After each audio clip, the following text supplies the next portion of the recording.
welcome to a new Harry's Garage video, and today's car is the Clio V6, or to give it its full name, the Renaultsport Clio V6 255. Now, this was the second version of Clio V6. The first one arrived about 2000. Couldn't believe that Renault had shoved a 3-litre V6 in mid-engined into their little Clio shopping car. But they did, and we were very grateful for it when we were at Evo.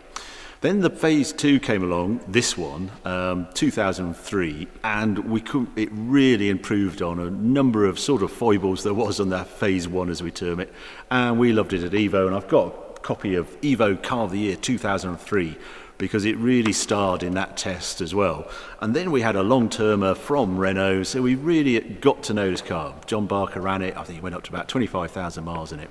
And it was a real favourite of everyone on the magazine, and mine. So anyway, let's go and have a closer look to see what this car is all about, what makes it so special. Now, as many of you know, we have a Clio trophy in the garage here. It belongs to my son now, and it's just lovely putting these two cars together because they're almost the same vintage. The trophy was 2005, and this Clio V6 is actually 2004, and it really gives you the visual taste of how pumped up the V6 is. Dramatically wider tracked. You can see that great big intake down below for the bigger radiator at the front. Those arches, look at it. Great. These are composite arches. I've been round with a magnet, and they're composite, not metal. It's a metal steel bonnet. But compare that to the trophy, sort of much neater look, smaller intake down below, and then the bigger wheels. The Clio V6 got 18-inch wheels, 205 at the front, 245 at the rear. The trophy actually has 16-inch wheels and 205s all round, 205 40s all round. But I did actually put them on the scales, and that's where the Clio scores, because on the scales it was, I think, 1,067, and the Clio V6 tipped it over at 1,360 something. My brain has slightly gone into neutral, but it was 300 kilos difference between the two. That's the cost of having a mid-engine V6 engine. Actually, look at the brakes. It's got the good side of having the 18-inch wheels. It allowed Renaultsport to fit much bigger brakes, different caliper, 4-pot caliper, 4-piston caliper, rather than the sliding caliper that you get on the Clio on the smaller 16-inch wheels. And you come around to the rear of the Clio V6, and it sits lower, squatter, and those great big extended arches. What a look it is, compared to the more delicate looking trophy, but still very personable. Both of them have this twin outlet exhaust. It's a sort of signature of Renault Sport at the time, the two of those, but there is something squatter lower about the Clio V6. There's no mistaking the stance when you see them side by side. It's a great look. Okay, well, with the engine in the back, of course you get a front boot, which you don't normally get on a Clio, and you'll see it's surrounded with this big sort of plastic bin, and the giveaway is it isn't a normal boot, because down there is a hole so the water can run out, because this isn't fully waterproof. It's not fully waterproof at the front, so you don't recommend putting your best dress in there or whatever. Come around the back, you'll see, just show you at the door actually, just if you get in and out of the Clio V6, you have this monster great sill to climb over first. I'll show the interior once we get outside, because it's a bit of a black hole. They come around the back.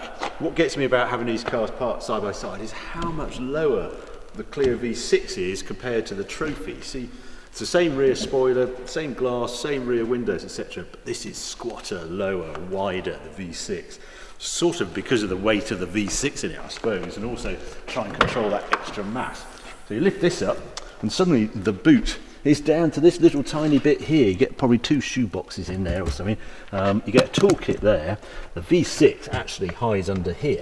So if I do this, I can lift that up, and then there's another cover there. If you're really determined to look at the engine, you then have to release, I think it's 8 of these, all around, dotted around the engine bay, and then you release the cover, and then you see a very unspectacular engine, which is much better to listen to than to look at.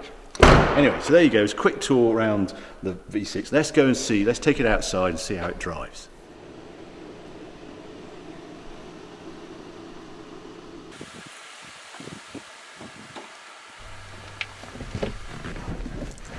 funny is you clamber into this thing, you have to open the door handle and it's right tucked underneath. It reminds me of the Testarossa. And that's the thing about this from the outside. It looks like this mini exotic car, mid-engine starts, and you get in here and it's a Clio again. You think, what have I got in? You know, outside it looked like that, and now I'm presented with normal Clio. Except it has a 6-speed gearbox. It has little flashes of colour here down the centre console, and I see here it's Clio V6 255 Type UK number 127. I think ours was number 5 because it was an early car that we had on Evo. But very, very Clio in here, to state the obvious. And also, I'm surprised they put the plush seats. The Trophy has the Recaro seats. This got the Clio 182 seats with a little flash of leather around the outside and Alcantara in the middle. Start it up. And then suddenly, yes, there definitely isn't a Clio because the noise is coming from behind me rather than in front. And it's a very different sort of rumble, sort of instant multi-cylinder rumble. Handbrake, etc. is all the same. And off we go.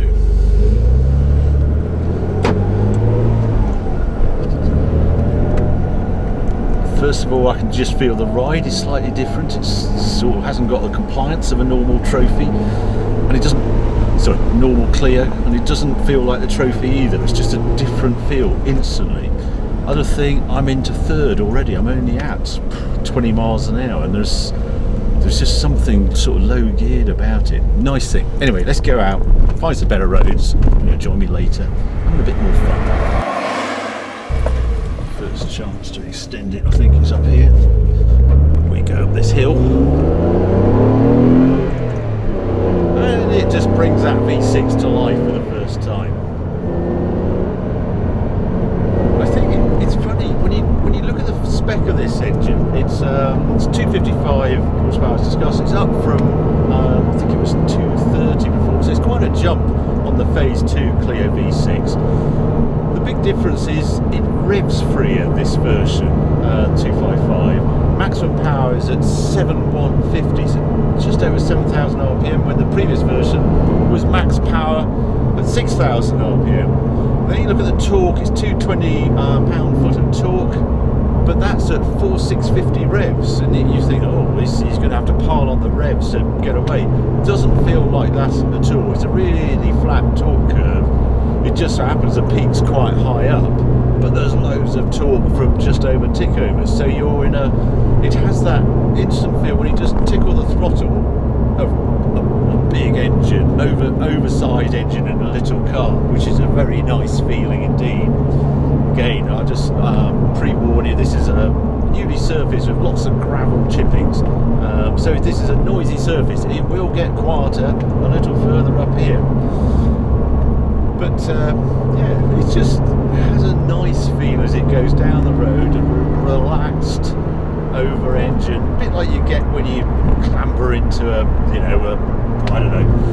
7 Series BMW and it's got a big engine, and it just has a very relaxed feel how it goes down the rev. There is plenty of power on tap, but it's not a racy feel. It's rounded off on the suspension.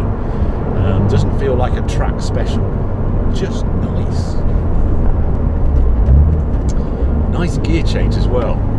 6-speed has its own distinctive linkage, I'm sure, because it's nothing like obviously any other car in the Renault range. There's another mid-engined 3-litre car, as far as I know, in Renault's range in 2004. So it must be bespoke to this, but it has quick, easy change. Sit a little higher, but that was always a thing on Clio 182s. Everybody wanted to lower the seat. Got a slightly lower seat in the Trophy, but the 182 and the 3-litre, I feel quite high. I'm sort of, I would look for a heated seat adjuster, and there isn't one. It's nice also that it's right-hand drive. You'd think with a sort of very limited production run like this car, they wouldn't have done right-hand drive, but they did. I'm very grateful they did.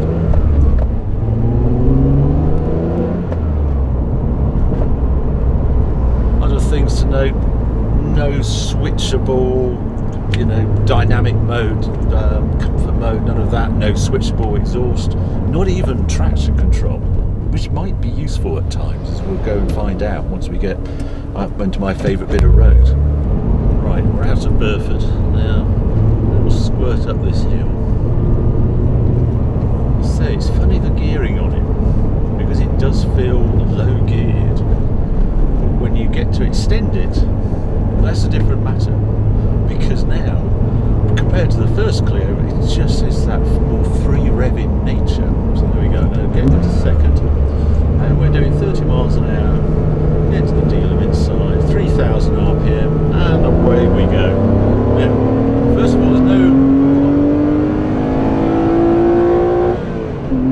and you want to rev it out, because that peak power is right at the top. Yeah, it's a nice noise, a proper V6 noise, and actually that, when you first tickle accelerator, you think there's loads of power there, but actually the engine map gives you an awful lot in that first sort of half inch of movement, and the other 2 inches don't do a huge amount, and that's why it just has this lovely sort of over engine feel just when you're pottering. That's a good thing. You don't actually have to go that quick to get some fun out of the car. We're getting back into top, and I'm at 60 miles an hour, and I am doing 2,250 revs. So actually, it's quite long geared. So if you actually have to do a journey in it, it's a pretty easy car to do it in. It's very civilised. Nice air conditioning, xenon lights, cruise control I've got on here as well. So you've got more toys than you might expect for a car with such a limited production run. The other thing you have to remember about this car, it was affordable when it was new. It was £27,000. And for what it offers, that is bargain. I'm trying to think how to compare it. I think a 350Z or something like that, 25,000. TVR 350 coupe, about 35 to 40,000 pounds. The trophy, if I remember, Clio trophy was about just under half that. It was 15,000 pounds on the road. But it's down a little road like this where you get to see what the Clio V6 is all about, and you just have to take some brave pills, trust it a little bit more than the information I'm getting through the wheel. It's quite low geared in that it doesn't respond super quick to turns. I suppose that's because it's not the most stable of chassis, so we say it's a short wheelbase and this big engine in it. Weight is 60/40, but it's just when you want to trust what it's going to do, you don't get all the information you'd like from the steering wheel through that din. And it hasn't got a lot of suspension travel, and I'm not testing the front end, it will just wash out, so it's a definitely slow in, fast out, and don't lift off around the corner, which is just what happens around here. It's actually got a reasonable amount of grip, and the more we drove it in France, the more I actually got to trust it. It didn't bite quite as much as the Phase 1 Clio, which would have you just when you weren't expecting it.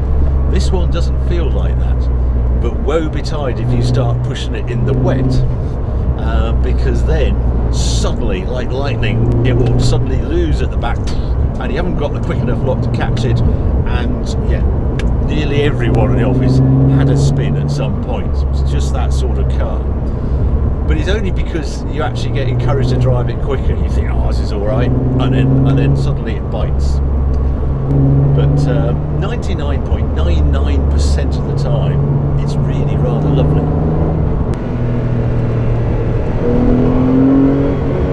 Oh, on the brakes, good brakes actually. Booted out of here, yeah. Bring its neck out the way out. So summarising the Clio V6 Phase 2. Well, number one, I'm glad it exists. It's mad. Can you imagine the meeting when they said, do you know what we need to do with the Clio? We said we want to move the engine from the front, and we ought to have a V6, and let's get rid of the rear seats and put a mid-engine car. I don't know why, but let's do that. It's a reminder, at least with Turbo 2, the previous mad Renault Clio, Clio size car, was Renault went rallying with this car. This phase one, they did do a little bit of one make challenge racing. It was TWR, Tom Walkinshaw's gang, who sort of did the phase one. Phase two was done by Renaultsport. That's, I think, why it's much more polished. They needed to get back at base and spend more money on it to make this car, and it is a lot better than phase one. It's just a testing bed, so I have to concentrate here to keep it on there. But it is a lovely thing, and the price point it is. This car is a real wonderful example. I borrowed it again from the hairpin company. It's up for sale at around £40,000, but then again, it's only got 4,764 miles. That's a pretty low mileage for that. 40 years old, and over the other side, oh, don't lift off, and off we go. There's a lot of grip there. It is more trustworthy than expected. You've just got to keep confident with it. Put it around there. I mean, we said on the car of the year test, it reminded us of early 911s, and there is that feel about it. But then again, it's much more modern in here and usable. I should have also mentioned there's a very useful sort of rear luggage space just behind these seats. So, with the slight downside, you've got to remember with these sort of cars, it's limited run car, body panels are quite pricey, so insurance is more than a regular Clio. What gets me about it, revisiting 15 years on, is there's still nothing like it has been produced, and looking forward in the crystal ball, I can't see they're ever going to do anything as nutty as this again. The world has got much more sensible since this was created. It's a shame. Oh, I just enjoy these bends again.